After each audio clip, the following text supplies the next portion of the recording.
Argentina Springboks. The final game of the Rugby Championship then, as it will be. It'll be at 8:40 p.m. our time, which is, I don't know. No, we don't know. But it's going to be up in Buenos Aires, an amazing stadium they have there. Tough for the Boks to travel there now as well, and the Boks will have to better whatever New Zealand's score was or thing was earlier in the day. So be that a bonus point try, maybe a bonus point win may be required. We don't know yet, but that'll be a tough ask for them if that's what they end up having to do. Gunning for their first Tri-Nations / Rugby Championship victory since 2009, a decade ago. So it's a decade. Wow, a decade ago. Yeah. So definite motivation there, definite momentum. All they're looking for is momentum. They're loving it right now. There's just a wonderful colour to everything that they're doing. There's such positivity radiating across South Africa and South African rugby in general, spearheaded by this team, and it definitely going to be looking to keep the positive feeling going with some real silverware. Sure, that's it would be a huge boost to them, confidence boost going into that World Cup, going into that fixture with the All Blacks as well, with definitely a bit of something to hold above them, feather in the cap for sure. But that being said, standing between them and that is Argentina, an Argentina team that have looked sloppy and disjointed for the first two games of the tournament, especially the last one. That's very loose. But that being said, we know how capable they are. Like player for player, we've seen the Jaguares this season. What a season they've had. We know that Argentina in World Cup year, it's a dangerous prospect, and in Buenos Aires as well, that crowd can get raucous and can pile pressure on you if it's going the Argentina's way. And the other thing, I was going to say, stylistically, I think the sides match up really quite well for Argentina. They'll quietly think when they have the ball. The way that the Springboks defend, which has been very, very effective, is they shoot up, they get arm in your face trying to shut off the outside, and crucially they have the wingers running this mad inside arc, which has, and we saw against Australia even, the degree to which it suffocates a 10 when they get caught by it. It suffocated the All Blacks for large periods of that game as well. For sure. Especially when you consider, like, when you turn back inside, the wall of collision-winning dominance that greets you when you're forced back inside. Teams can get shocked by it. But if you can get outside of that in-swinging winger, that's when there's space. And Argentina's whole game is about putting their wingers in space. Sure, we saw with actually Australia, one of their better things that they've done all season was that defence that they managed to actually shut down that play. And they did the same in the World Cup last cycle, where they brought in the World Cup it was just bringing a blitz, and they managed to get some intercept tries from as the Argentinians were trying to spread it wide. But last week it was the same. They were just they're just covering the winger and forcing them back inside, which is exactly what they don't want to be doing. It was like a man coverage defence. The winger was just marking the winger. So even if there was a 2-on-1 on the inside, the winger was just sticking on the winger. And Mojano wants to take the outside every time he gets the ball. He was never being given it, and he was taking it anyway, and he was going out into touch. And so from a Bok perspective, we know Cheslin can defend very capably one-on-one. Mapimpi less so, but still can influence things. He's a quick guy. Are they going to trust themselves to adjust, given the nature of this game, just how the teams match up stylistically? Are they going to be able to change what has been a very effective defence, but quite rigid, to adjust to what is a very different attacking proposition? Well, we can harken back to 4 years ago and the pains of our own campaign, where Ireland adopted the reverse drift philosophy of defence, which is one of the worst, most abysmal systems ever, but did it so rigidly that they couldn't even be heads up about what do Argentina want to do. They want to play their dangerous wingers into the game. What is a wise way of pursuing that? A bit of a rush, a blitz to pressure them, and then hold your width. Don't reverse drift and have the back line kind of tapering off as the wingers are. You're just gifting them yards. So similarly, it's a different system. Like the rush aspect of this box system will probably put pressure on. It'll put pressure where it needs to, which is on Sanchez, who has looked shaky. For sure. So that may be enough. But if because what it does with the blitz defense, when you have a team that does want to go wide, it just heightens the stakes a little bit and makes you have to make the very, very technical or pass or very difficult skill. You have to execute it. Once you do, the space is there, but you're challenging the team to try that or to dare to try, and then you can end up getting a few mistakes from it.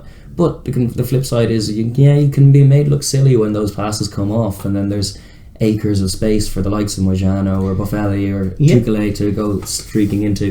The other little sleeping option for them is that little kick over the top. It's another thing that the Boks will leave open with that rush defence. I mean, whether it's Faf or Herschel, as it could be, covering that space, they're going to have a lot of work to do, and the Argentinians tend to be lightning accurate with those attacking kicks. So it's perhaps another reason why the Springboks ought to consider just an adjustment, adjusting their defence a little bit for this game, maybe numbering up on the wingers, and I've no doubt that if they do that, the way Mojano played last week, that as effective a defender as Cheslin is, he could handle him. So that's the most intriguing thing, is to see if the Springboks can make that adjustment, and to see if Argentina can execute under the kind of pressure that the Springboks apply. It's not even if they can make that adjustment. I'm curious to see whether they will or not. If they're going to stick rigidly to the system, that's something that could be perceived as a weakness come the World Cup, because it'll be a bit telegraphed, and there'll be more tape on it, and it'll be easier for teams to isolate. No defensive system is perfect. Exactly. So there's always a weakness somewhere, which is why you got to freshen it up, and this is a great opportunity to do that. Yeah, because it invites it. Because really, like Argentina, where once they were a forward-oriented beast, they are very much a team of wingers these days. They are all about getting it wide all the time and trying to score their tries that way. And with a scrum that's as pitiful as it is, that's kind of the way it has to be as well. They're a very speedy, very kind of a very exciting team to watch. I'm just curious to see if they get anything off. It'll be a fun picture if they do. Because I think that, should they score tries, they're going to be beautiful ones against that Bok defensive system. The Boks will feel the pressure if that starts to happen. True. And it'll be some learning to see how they respond to that. Yeah. It's all been positive so far. They spent the last week in Auckland. Right. I remember they were there. The initial squad went out there pre-Australia game, and then they spent that week out there. They were joined by the extended squad for the All Black game, which they went out to Wellington to play that, and they spent the last week back in Auckland. They've had a training camp in New Zealand for the last 3 weeks, I guess now. And now they're finally out in Beunos Aires preparing for that test. But that's an interesting little dynamic that they've been together there, of all places, in enemy territory. Planning and working. One of the things that I like to see them work into their game is a bit more offensive groove. I mean, they were pretty much shut down up until that last play with Vili. Yeah. You want to see Vili perform a bit better, or Gallant get a go and see if he can perform. And just a little bit more shape off both playmakers, off Pollard and off Vili. A little bit more screen variations, some dummy runners, little shapes and structures to put their main playmakers into space and maybe open it up a little bit. They win enough collisions that they should open it up a bit more for their wingers. Definitely true. Yeah. Like their games tend to be quite closed in their multi-phase. It's a bit more bruising than kind of finding the space. But what you do think is with those wingers out there, Cheslin and stuff, you need to be manipulating it in such a way as to put them into all that space. It's not like you can take an eye off their centres. Their centres are so useful as dummy runners, and Anne as well can be a catch pass in a move if you need them to be. Those guys are threatening, and especially Delindi.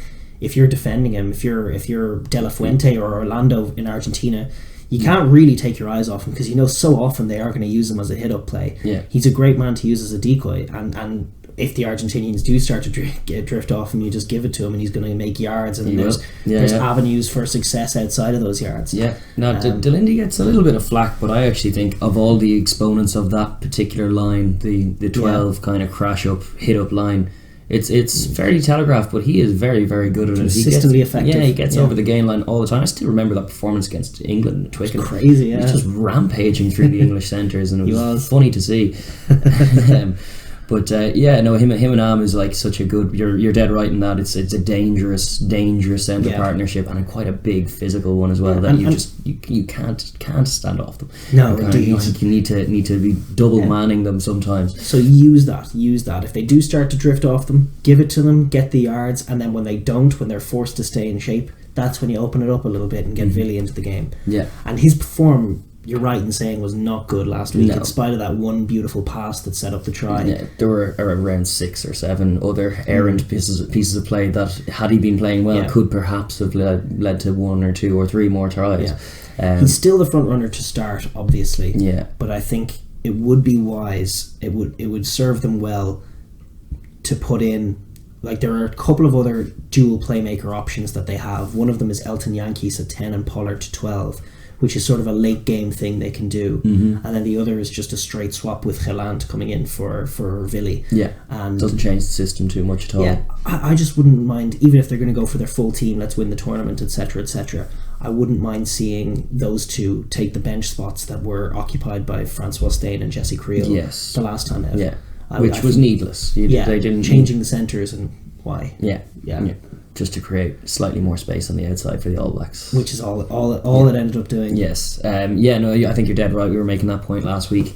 That would be a much more useful way to be filling jerseys 22 and 23 on the bench, just to have a capability of mixing things up should things be as static as they were last week. If Villy is having an off day, you can haul him out of there. Alternatively, if he's having a great day, then that means that something like the Pollard Yankees option later on becomes a bit more viable then, or you can just do the straight swap. Pollard from Yankees, depends how the game's going, but Villy is still very much a fulcrum in that back line, and the fact that he didn't go well last week meant that they just didn't score any tries apart from the one defense.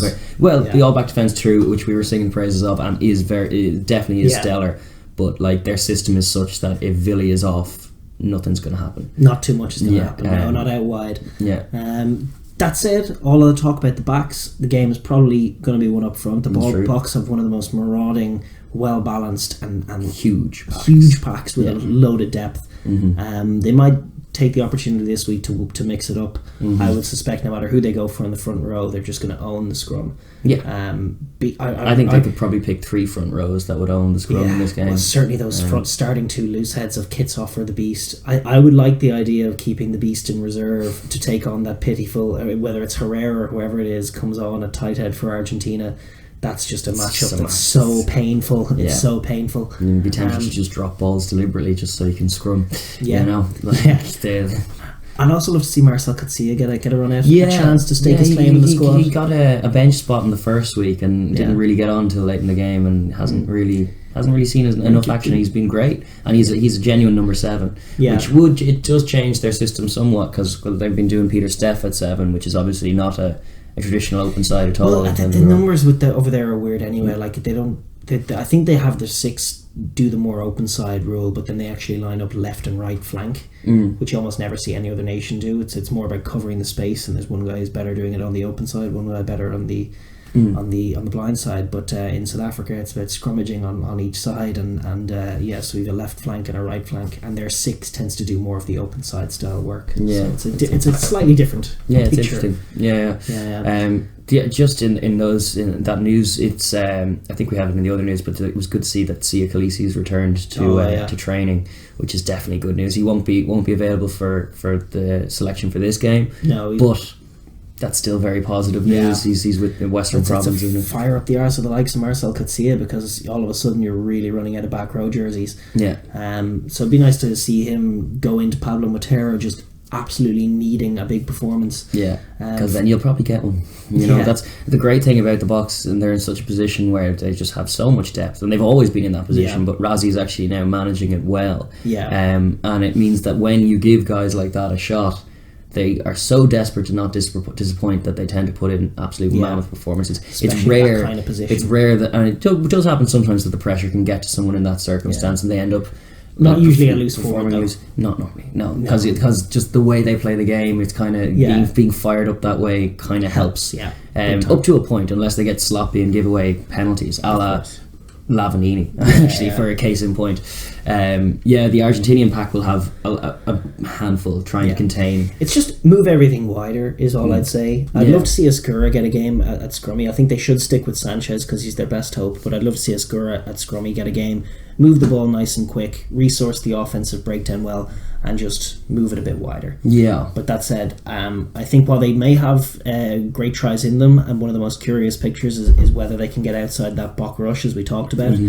My gut tells me that the Boks will win, but only get 4 points, and whether that's enough or not, I don't know. And then the All Blacks will take the championship. I don't know whether that's going to be enough or not, but that's my gut. I just don't know that the Boks are going to be dominant enough and not leak any tries to the point where they win the game by 3 clear tries.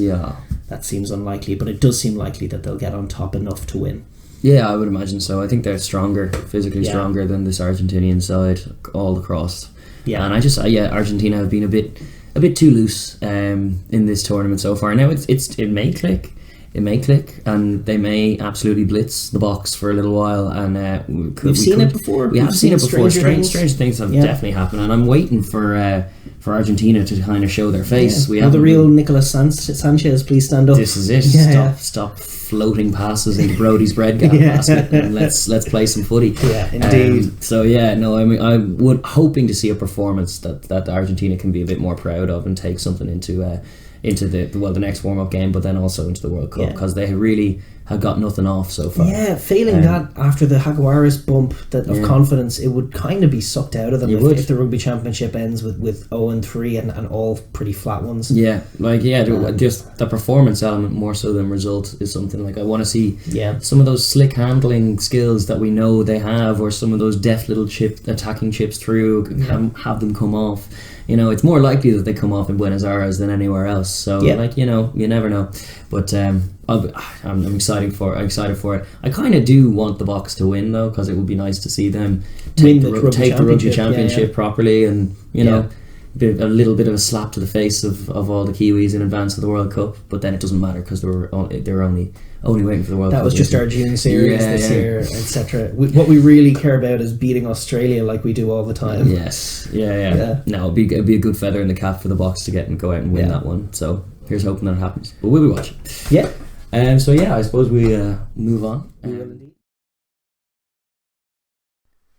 Thank you very much for watching that video. If you're new here, please like and subscribe down below, and leave a comment as well, because we enjoy the chat and conversation.